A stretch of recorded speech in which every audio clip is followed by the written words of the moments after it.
In the previous video, we looked at the general divide and conquer recurrence t of n equals a times t of n by b plus f of n.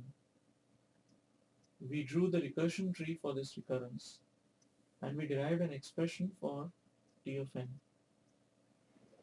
which was given by the sum of these two terms. The first term or the first expression was the contribution to the running time of the costs at the bottommost level of the recursion tree, and this summation was the contribution to the running time of the non-leaf nodes in the recursion tree, the internal nodes in the recursion tree. This is the sum of the costs of all the non-leaf nodes, summed up level by level. A to the power I f of n by b to the power I is the level sum at level I. We saw that the overall asymptotic complexity of T of n will be determined by whether n to the power log of a base b dominates f of n, or whether f of n dominates n to the power log of a base b, or whether both of them have the same rate of growth approximately. These were the three cases where we either have an increasing geometric series, or a decreasing geometric series, or a constant series as we sum up the various level sums. We're going to look at these three cases in more detail starting from this video. So let's look at case 1, which is the scenario when n to the power log of a base b is asymptotically dominant relative to f of n. That is, this function is asymptotically larger than f of n. So let's call that case 1. Case 1 is when n to the power log of a base b is asymptotically larger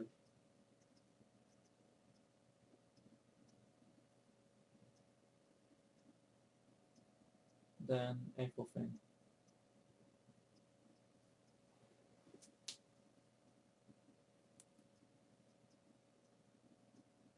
Moreover, we are going to assume that this function is not only asymptotically larger than f of n, it is polynomially larger.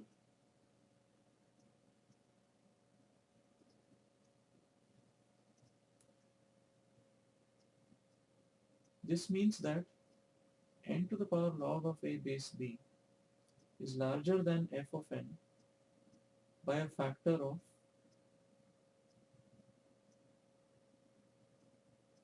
n to the power epsilon for some epsilon greater than 0. Epsilon is a constant, some constant that's positive. This means that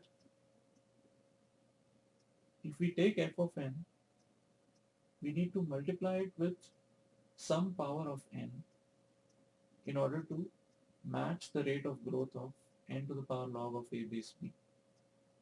So this function grows significantly larger or polynomially larger than f of n, because f of n needs to be multiplied by some power of n in order to match the rate of growth of this function.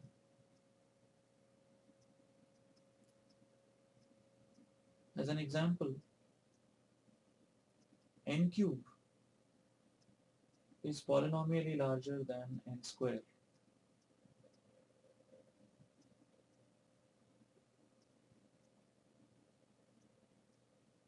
Why? Because n cube has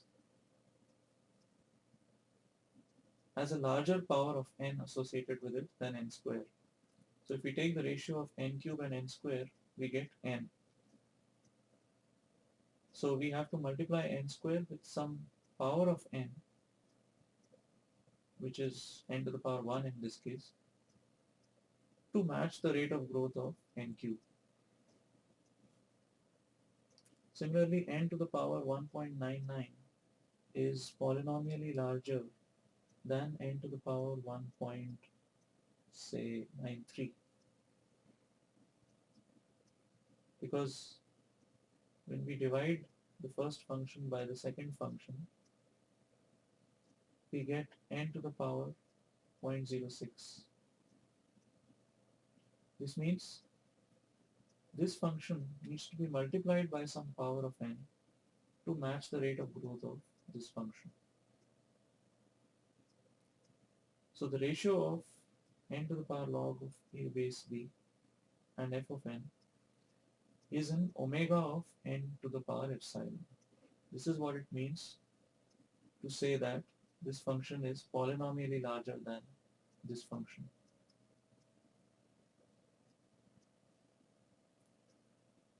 Using the definition of the big omega notation, we can say that the left hand side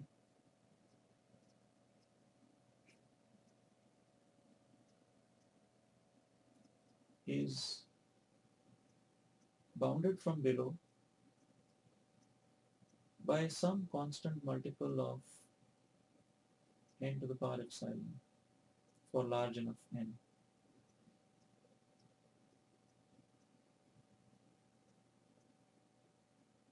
So there exists a constant c prime such that this ratio is bounded from below by a constant multiple of n to the power epsilon. Or equivalently, if we take f of n here and we pull this down, note that f of n is non-negative and this is also non-negative. So when we take f of n on the other side and we pull this down, the sign of the inequality remains the same. So we can say that f of n is less than or equal to some constant times n to the power log of a base b divided by n to the power epsilon. But we can take epsilon, we can take the power into the numerator, and it will become log of a minus epsilon.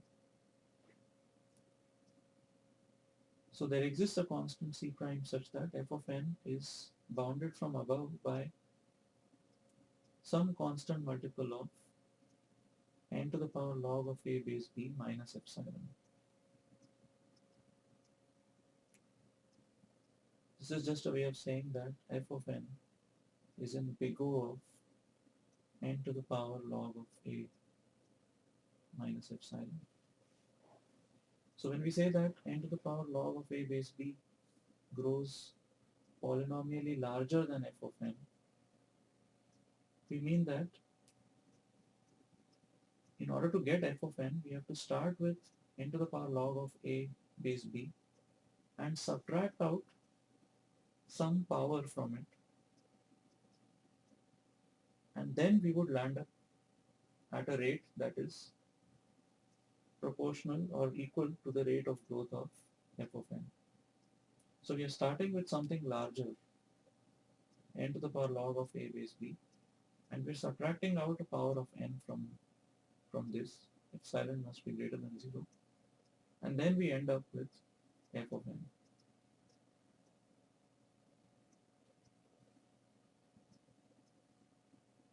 So f of n is bounded from above by a constant multiple of this power. So if we use this fact,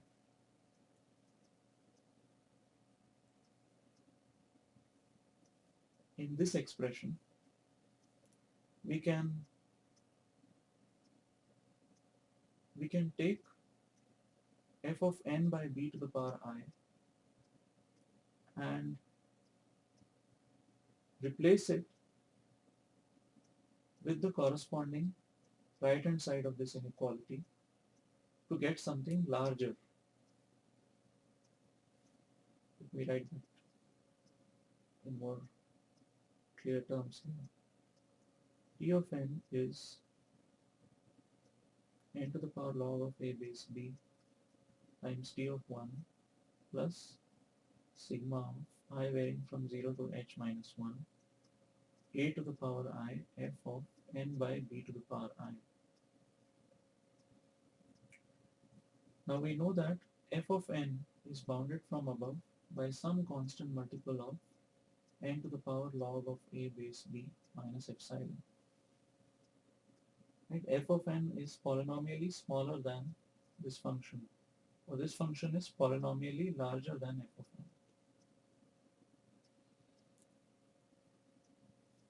So if we replace n by n divided by b to the power I, both on the left hand side and right hand side,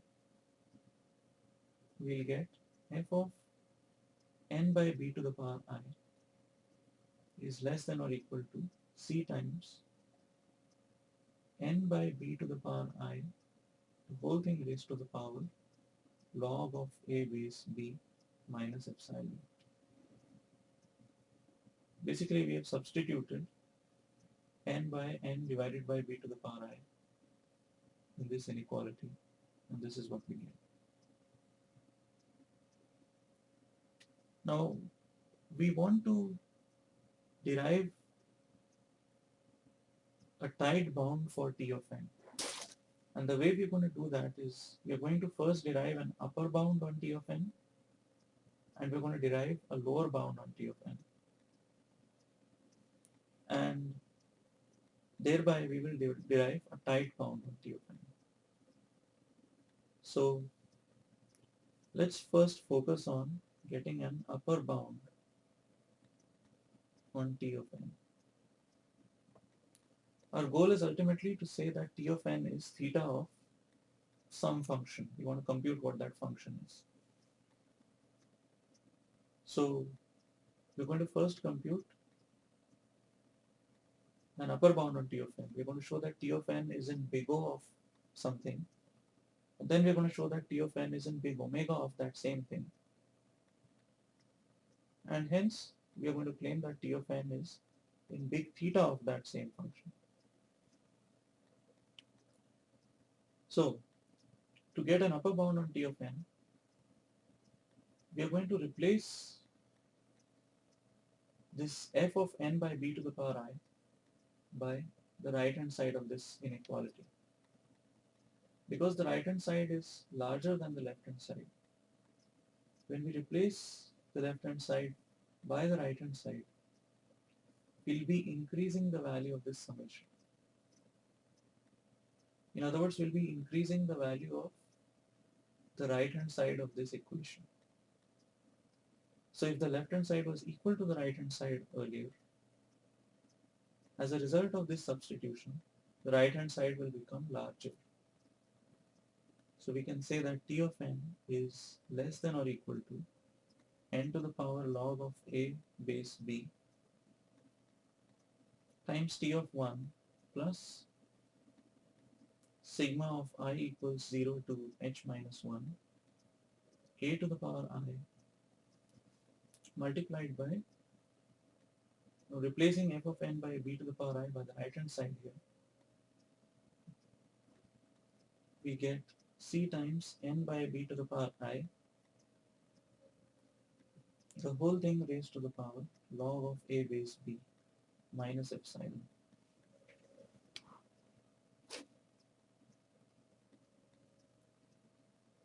So T of n is less than or equal to this same term plus, now we're going to take the terms that don't depend on I out of this summation, because this summation is over I. So anything that is independent of I can be pulled out of this summation. So C is a constant that can be pulled out. Moreover, n to the power log of a base b minus epsilon can also be pulled out.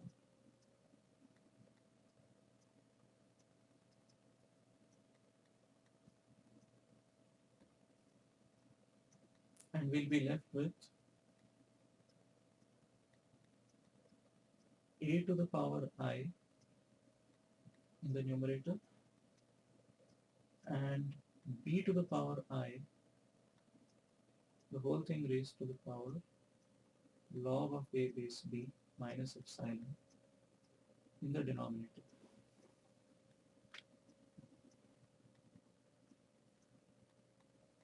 Let's try to simplify this.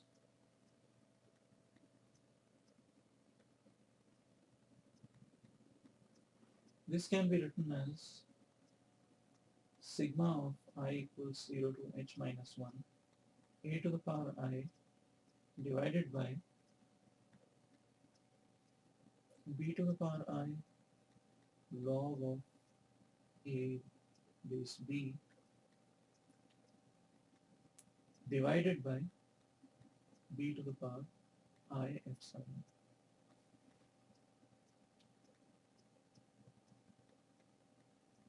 This term will go up into the numerator. So we'll get I equals 0 to h minus 1 a to the power I multiplied by b to the power I epsilon divided by this term b to the power I, the whole thing raised to the power log of a base b. Now we can write these two powers in any order. Right, if I have a to the power I, the whole thing raised to the power j, this can be written as a to the power j and the whole thing raised to the power I, because either way the value is going to be the same. So I can write the denominator as b to the power log of a base b, the whole thing raised to the power I. And the reason for exchanging the powers here is we have a log base b over here and we have b raised to the power log base b. So that's going to cancel out. This exponentiation and the logarithm is going to cancel out because the base is the same. And so we will have the denominator is going to be equal to a to the power I. Okay, so the denominator will be a to the power I. And this a to the power I is going to cancel out with the a to the power I in the numerator. So in other words, this series is going to simplify to I equals 0 to h minus 1 b to the power epsilon raised to the power I.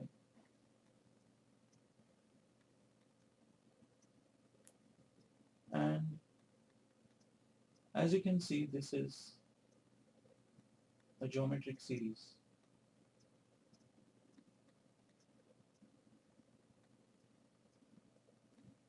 The question is it an increasing geometric series or is it a decreasing geometric series? Well, the first term of this series at I equal to 0 is going to be 1 because b raised to the power epsilon, whatever that is, when we raise it to the power 0, it's going to be 1. The second term is going to be, for I equals 1, b to the power epsilon. The third term is going to be b to the power 2 epsilon. Fourth term is going to be b to the power 3 epsilon, and so on. So for this geometric series, the first term is 1 and the common ratio is b to the power epsilon.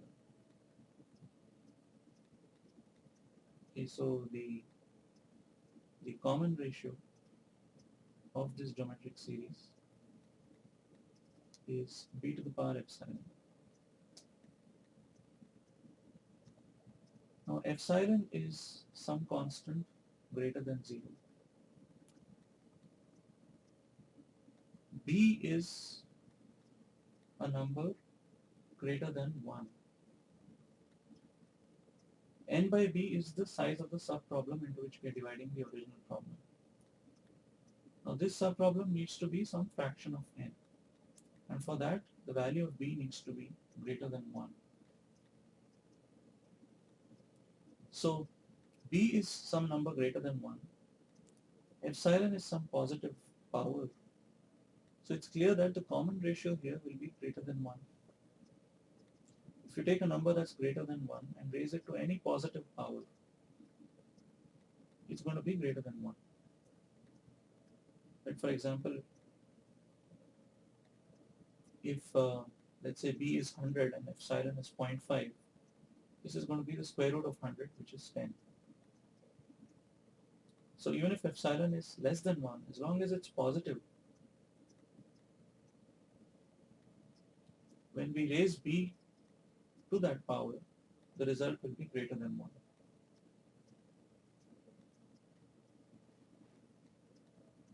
So this is an increasing geometric series.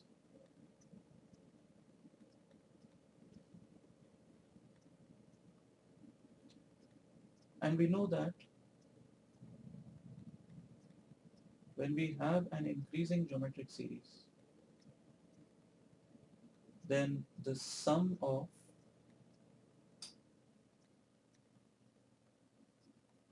the first k terms of that series is given by a times r to the power k minus 1 divided by r minus 1. We have seen this in a previous video on the recursion tree method. We derived this formula. This is for r greater than 1. So we can apply this formula over here to compute the value of the summation. So let's do that on a fresh page. This part is going to remain the same.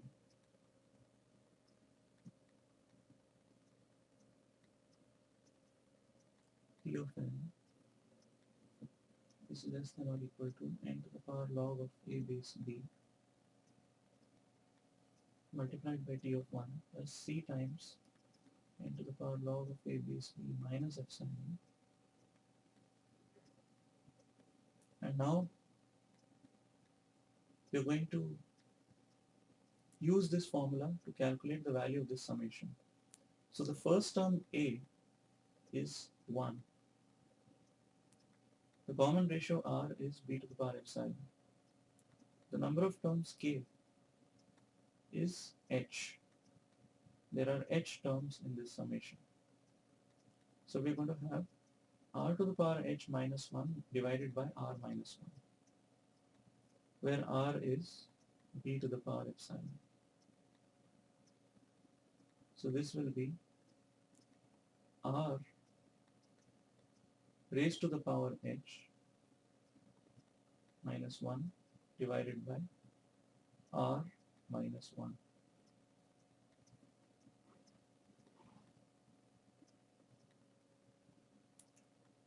Now b and epsilon are constants. So we can take this constant and we can take this constant and we can say that this constant divided by this constant is some other constant. So I'm going to deal with this second expression separately. I can call this as some constant k times n to the power log of a base b minus epsilon multiplied by b to the power epsilon h minus 1.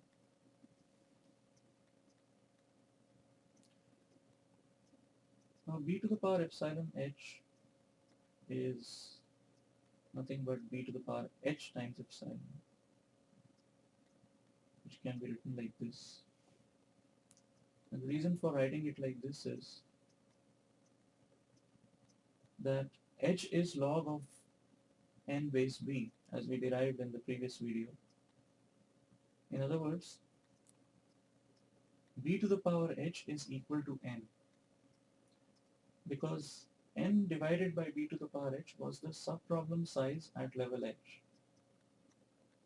And if h is the height of the tree, then the size of the subproblem at the lowermost level in the recursion tree is 1. So b to the power h is n.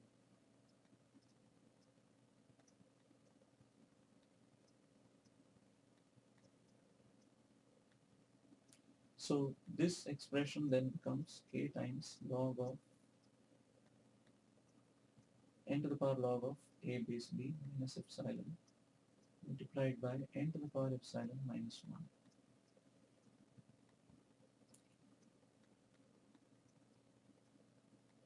Now again we can ignore this minus 1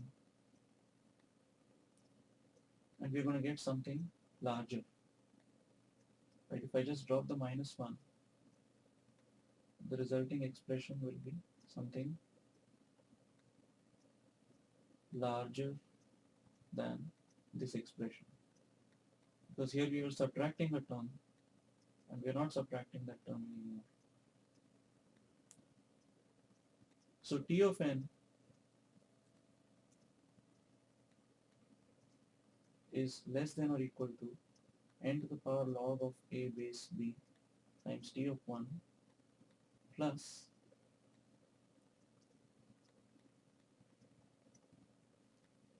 k times some constant multiplied by n to the power log of a base b minus epsilon plus epsilon. If we combine the powers of n over here, this minus epsilon will cancel out with the plus epsilon and we'll get k times n to the power log of a base b.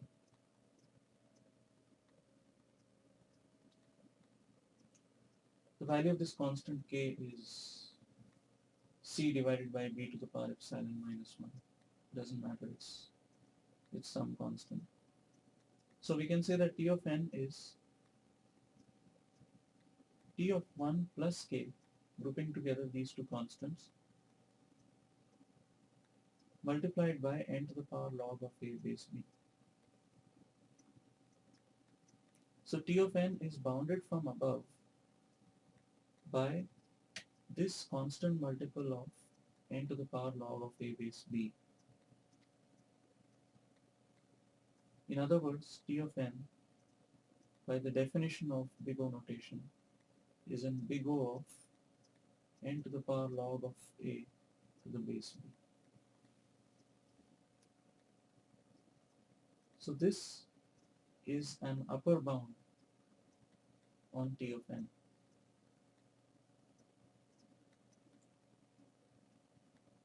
We started off with the expression for T of n,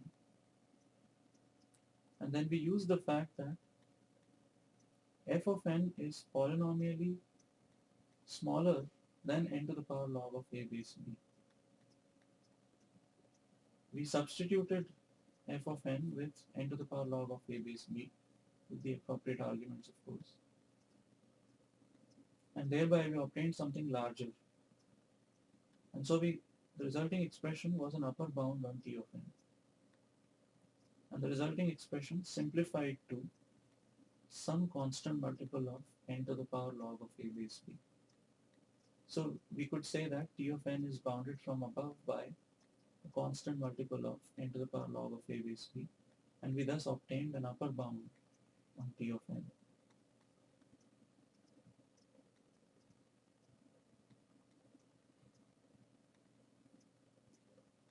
How do we get a lower bound on T of n?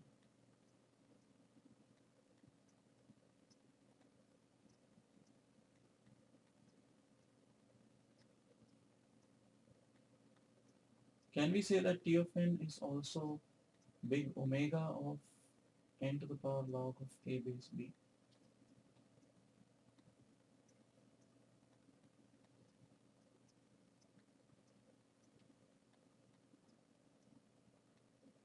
Well, what is n to the power log of a base b? It's the number of leaves in the recursion tree. We know that the value of T of n,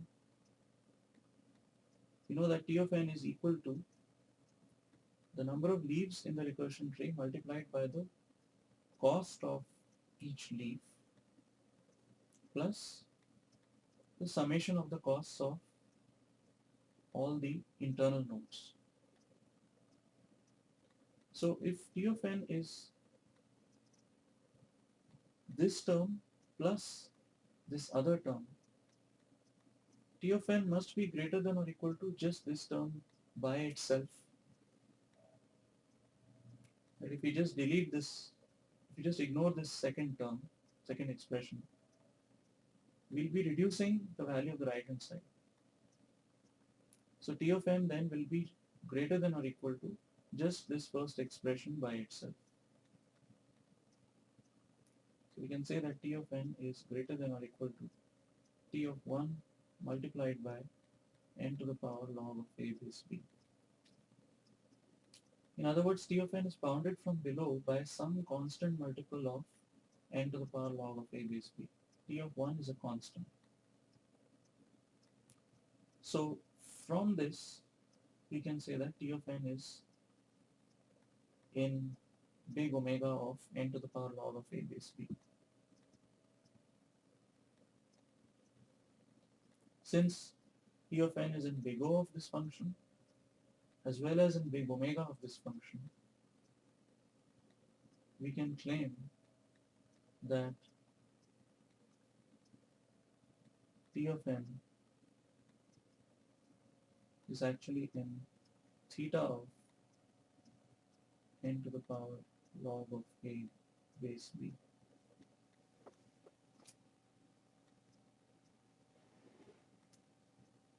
So, to summarize,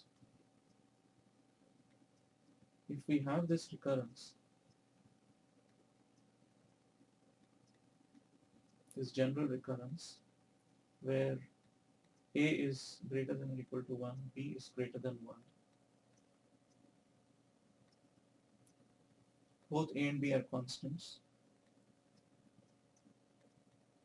and if we are given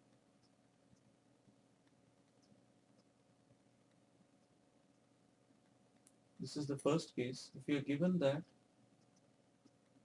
n to the power log of a base b is polynomially larger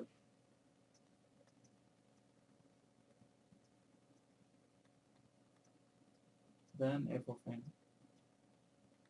In other words, if we are given that f of n is in big O of n to the power log of a base b minus epsilon, right? N to the power log of a base b is larger than f of n by a factor of n to the power epsilon for some constant epsilon greater than 0.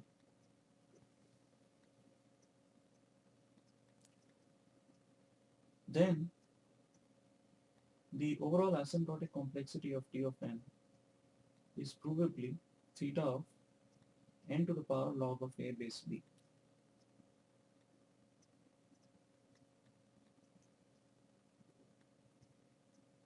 This was the case where we had an increasing geometric series.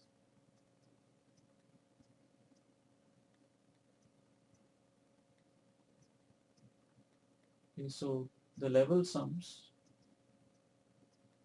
form an increasing geometric series under these conditions. And we have seen earlier that in an increasing geometric series, intuitively speaking, the last term of the series is going to primarily determine the overall asymptotic complexity of the summation. And the very last term was n to the power log of a base b multiplied by t of 1. Or you could have looked at the penultimate term. It would have also been theta of n to the power log of a base b with a different constant factor. So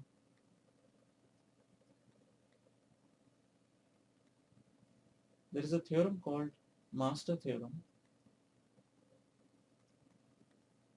which basically states the above. The theorem actually talks about all the three possibilities, out of which we have looked at only the first so far. This is the possibility where, or this is the scenario where f of n is polynomially smaller than n to the power log of a base b, or n to the power log of a base b is polynomially larger than f of n. It's larger than f of n by a factor of n to the power some positive epsilon. Under these conditions, Master theorem says that T of n can be directly computed to be theta of n to the power log of a base b. So when we compare, when we are given a recurrence equation of this form, and if we quickly compute what n to the power log of a base b is, and compare it with f of n, and if we find that we are in case 1 of Master theorem, we can directly write down the solution to T of n as theta of n to the power log of a base b. We don't have to work out the entire recursion tree using the recursion tree method, although we could do that, but having derived this general solution to a recurrence of this form, we can directly use this result instead of spending time building the entire recursion tree and then computing the summation. We did that in the last 6 or 7 videos. We looked at a number of examples of specific recurrences and worked out their solutions.